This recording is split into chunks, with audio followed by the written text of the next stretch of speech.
You don't need more storage, you just need the right storage. This video is brought to you by my online kitchen design solution. More about that at the end of the video. I'm going to share with you today what I believe to be the 4 fundamentals to having a truly functional kitchen. The big one, of course, is drawers, or draws, or draweros. Drawer banks are the most important element of home furnishings that have been incorporated into the kitchen space. Hands down, the most important. And not your grandmother's old drawers, but full extension drawer glides are definitely the way to go. You reclaim 15% of usable storage just by using a full extension drawer glide. So it's definitely the way you want to go if you're going to incorporate drawers in your kitchen, and you should be. And one of the troubles I have being a kitchen designer is I want to fill every design with just all drawer banks. But I kind of think that might be overwhelming for a client to look at and say, like, this is just all drawers. And I'm like, I know, isn't it awesome? And they're like, well, I wanted to break up the look a little bit. I don't think you can actually have too many drawers. They are by far the most functional type of base cabinet that you can have. I recently had a client email me and say, I want another drawer bank. And I was like, yes, they want another drawer bank. This is awesome. When is having a drawer bank the wrong choice? Never. Caveat to that is if you have some kind of dedicated appliance like a KitchenAid mixer that could actually use something like an appliance lift, then maybe you don't need a drawer bank. Or you have recycle bins that pull out, or some kind of other specific use functional thing that needs to be in that cabinet. But otherwise, I don't see a real good reason not to have something that pulls out, even if it's a pull-out inside behind a door. But don't drawers take up more space inside the cabinet box? Yes, they do. They take up more space because you have hardware and then you have the actual box of the drawer itself. So doesn't that go against what you're saying, Mark, about being functional and maximizing the kitchen space? No. Even though you're using up space to make that drawer box, the functionality you're getting from that is a great return on the investment of space. You're recycling unused space in the box itself, in the cabinet, and you're repurposing that to be functional. And to me, that's a great trade-off. The only time I'm not a super fan of drawers, I know, is if it's a narrow wall cabinet or a narrow base cabinet. Because then you have these tiny drawers that don't have a whole lot of function unless you're putting tiny things in there. So if you're putting tiny things in those tiny drawers, and it's a great way to organize those tiny things so they don't get lost in a bigger drawer or somewhere else that you never find them again, then definitely that's a great thing. And they definitely look really cool in my opinion. Overall, if you don't think you're gonna be using them in that way, then they might not be the best solution for you. It might just be more of a catch-all for junk that you're never gonna really see. Let me know, if you have a shallow drawer in your kitchen, is it really functional? I'd love to hear. Okay, moving on. The next most important thing, or one of the other important things, is counter space. As much counter space as you can possibly get into that kitchen is what you should be considering putting in that kitchen. And I've never had a client say to me, I want less counter space.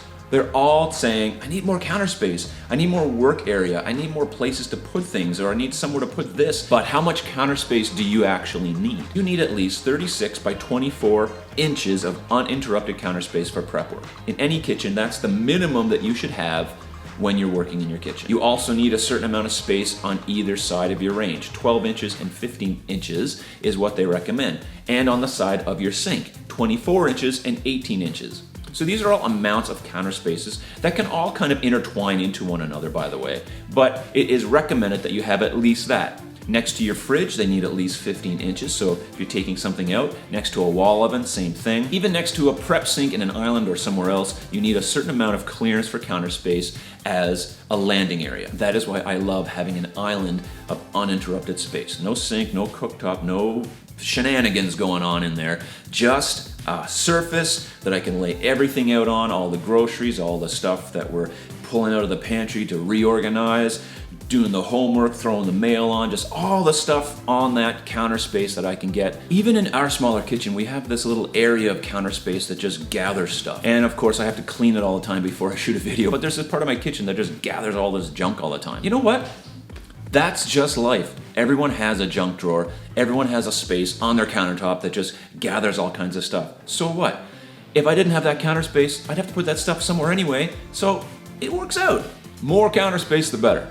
Number 3 is the obvious thing that we all need, and that's storage. We need a place to put all the stuff we don't need. And the best solution for this are pantries. Whether they're cabinet-style pantries built into your kitchen layout, or they're butler-style walk-in pantries, or these things called larders. These are all essential to have in a kitchen somewhere the best solution for storage. And really the subtlety in this is that you don't need more storage, you just need the right storage. You will find that the functionality of your kitchen will be 100 times better. Every kitchen is different, every person is different, everybody has their favorite appliance that they use regularly.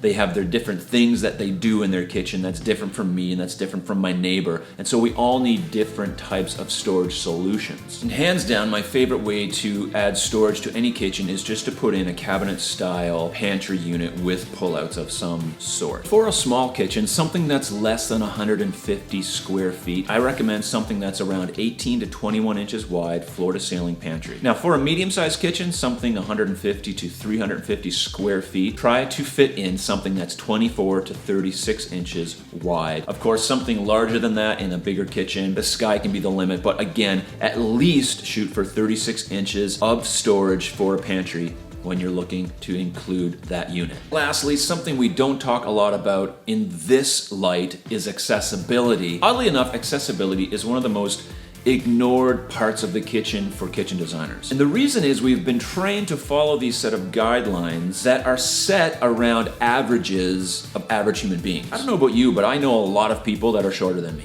And I know a lot of people that are actually taller than me, and I'm 6'1". And so when I'm designing kitchens for those people that have come into the shop, I'm designing a kitchen for me. It doesn't fit them. So it is important to rethink how we design kitchens for the person using the space. And if you're the one who's designing your own kitchen, it's a DIY project or you're going to a designer, don't be afraid to ask them, hey, can you lower this? Or can you make this different to fit me? Every kitchen designer, when they hear, hey, can you lower my cabinets? A little piece of them dies on the inside.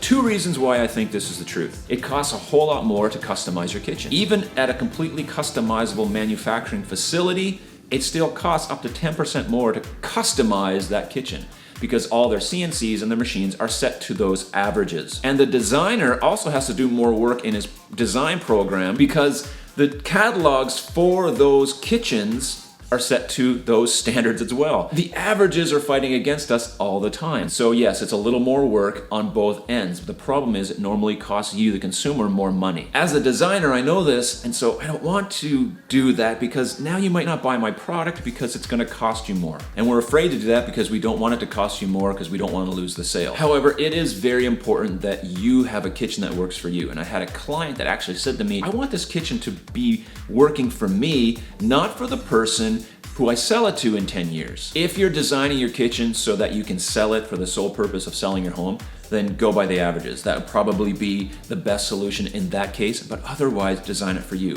If you need your island lowered, lower it. If you need your cabinets on your wall lowered, lower them. If you need whatever, do whatever to make the kitchen as accessible for you as possible. Don't let anyone tell you that you can't, because you absolutely can. If you're told no, it can't be done, ask why. Why can't it be done? What's the reason why it can't be done? If it's because, well, it just doesn't meet the guidelines. Who made these guidelines that they're like law? They're not law. They're just a set of rules that cater to the average person. But listen, you're not average. None of us are average. We're all unique individuals, and we need kitchens that are unique for us. Make that kitchen accessible. If you need help designing a truly functional kitchen, check out my online kitchen design solution in the link below.